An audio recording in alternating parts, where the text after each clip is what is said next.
Hezbollah का नया हथियार फाइबर ऑप्टिक ड्रोन, इसका तोड़ इजराइल के पास नहीं। इजराइल साउथ लेबनान में फास्फोरस बम से हमला किया, 4 लोग हलाक, 50 से ज्यादा जख्मी।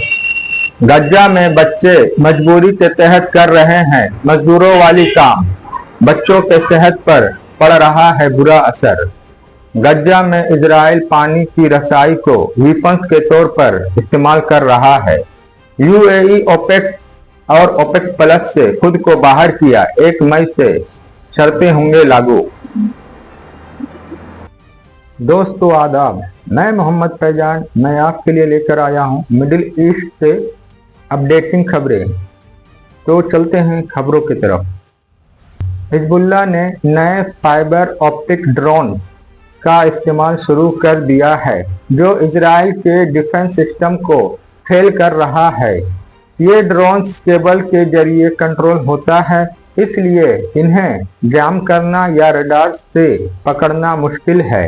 रिपोर्ट्स के मुताबिक एक हमले में इजरायली सोल्जर को मजबूरन आसमान की तरफ फायरिंग करनी पड़ी जब ड्रोन्स ने उन पर अटैक किया। ये ड्रोन्स इजराइल के ट्रॉफी एक्टिव प्रोटेक्शन सिस्टम को भी बाईपास कर चुका है। एक्सपर्ट कहते हैं कि ये सस्ती टेक्नोलॉजी अब महंगी डिफेंस सिस्टम के लिए एक बड़ा चैलेंज बन गई है। अगला खबर भी लेबनान से है। साउथ लेबनान में इजराइल के हमलों से 4 लोग हलाक हो गए हैं, जिनमें एक फौजी भी शामिल है।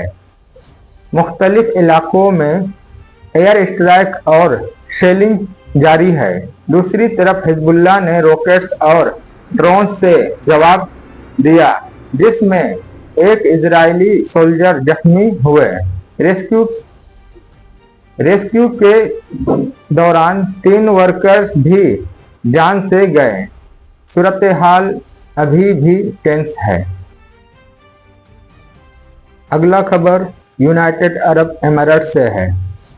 यूनाइटेड अरब एमिरेट्स ने अहम फैसला लेते हुए ओपेक और ओपेक प्लस से अलग होने का ऐलान कर दिया है। रिपोर्ट्स के मुताबिक ये फैसला ग्लोबल ऑयल मार्केट के लिए बड़ा झटका माना जा रहा है, खास तौर पर सऊदी अरब के लिए, जो इन ग्रुप के मेन लीडर समझा जाता है। राइटर्स के मुताबिक ये फैसला ऐसे वक्त पर आया है जब ईरान वार की वजह से दुनिया भर में एनर्जी क्राइसिस पैदा हो चुका है और ऑयल सप्लाई पर भी असर पड़ा है। यूएई ने कहा है कि ये एक स्ट्रेटेजिक डिसीजन है और वो अब अपनी ऑयल पॉलिसी खुद तय करेंगे, जिससे प्रोडक्शन बढ़ाया भी जा सकता है। एक्सपर्ट कहता है कि यूएई के निकलने से ओपेक की ताकत कम हो सकती है और ग्लोबल ऑयल प्राइस में उतार चढ़ाव देखने को मिल सकता है।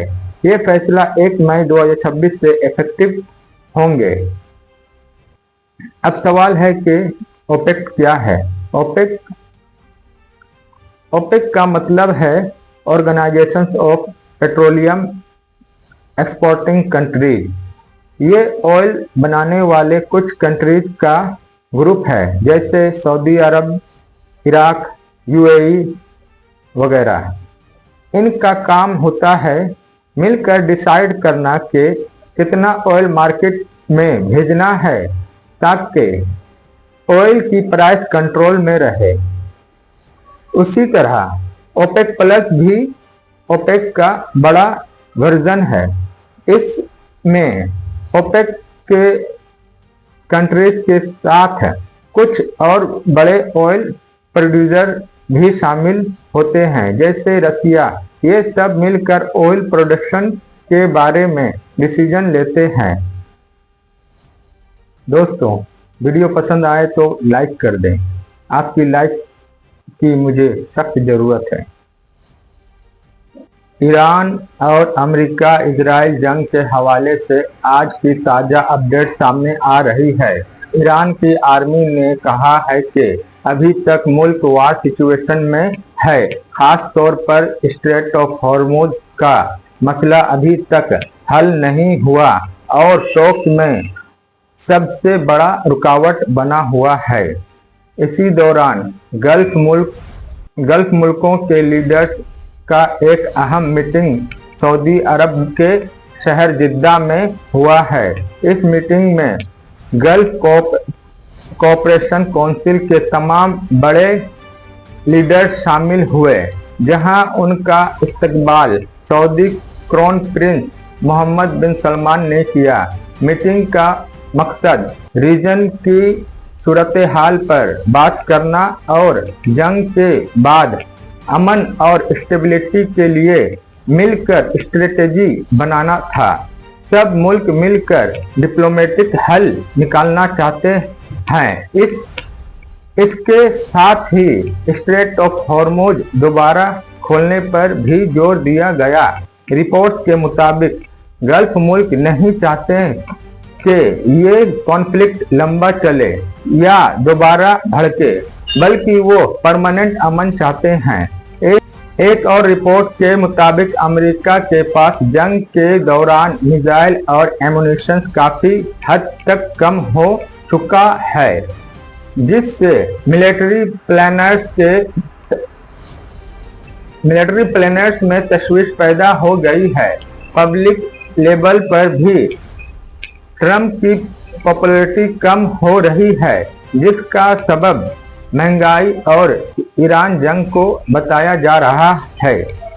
इसके अलावा साउथ लेबनान में इजराइल हमले जारी है, जहां एक अटैक में कम अज कम 5 लोग हलाक हुए, जिनमें रेस्क्यू टीम के लोग भी शामिल हैं। माशियत पर भी असर पड़ रहा है। वर्ल्ड बैंक के मुताबिक एनर्जी प्राइस इस साल 24% तक बढ़ सकती है। फिलहाल सीज फायर मौजूद है, लेकिन परमानेंट अमन के लिए अभी तक कोई फाइनल डील सामने नहीं आई। इसी दौरान एक रिपोर्ट ये आई कि अमेरिका और ईरान के दरमियान जंग के 60 दिन हो चुके हैं और अब एक अहम सवाल उठ रहा है कि क्या यूएस कांग्रेस इस जंग पर अपनी राय देगी या खामोशी रखेगी? क्यों कानून के मुताबिक डोनाल्ड ट्रंप को 60 दिन के बाद जंग जारी रखने के लिए कांग्रेस की इजाजत लेना जरूरी होता है। एक्सपर्ट का कहना है कि अगर कांग्रेस से अप्रूवल ना लिया गया तो ये जंग टेक्निकली गैर कानूनी हो सकती है। यह 60 दिन की डेडलाइन 1 मई को मुकम्मल हो रही है। अभी तक कांग्रेस के लीडर्स ने कोई क्लियर फैसला नहीं किया। कुछ रिपब्लिकन जंग के हक में है, जबकि कुछ इसके खिलाफ भी नजर आ रहे हैं। एक्सपर्ट का कहना है कि अब ये फैसला सियासी इदारों पर डिपेंड करता है कि वो इस जंग को रोकना चाहते हैं या जारी रखना चाहते हैं।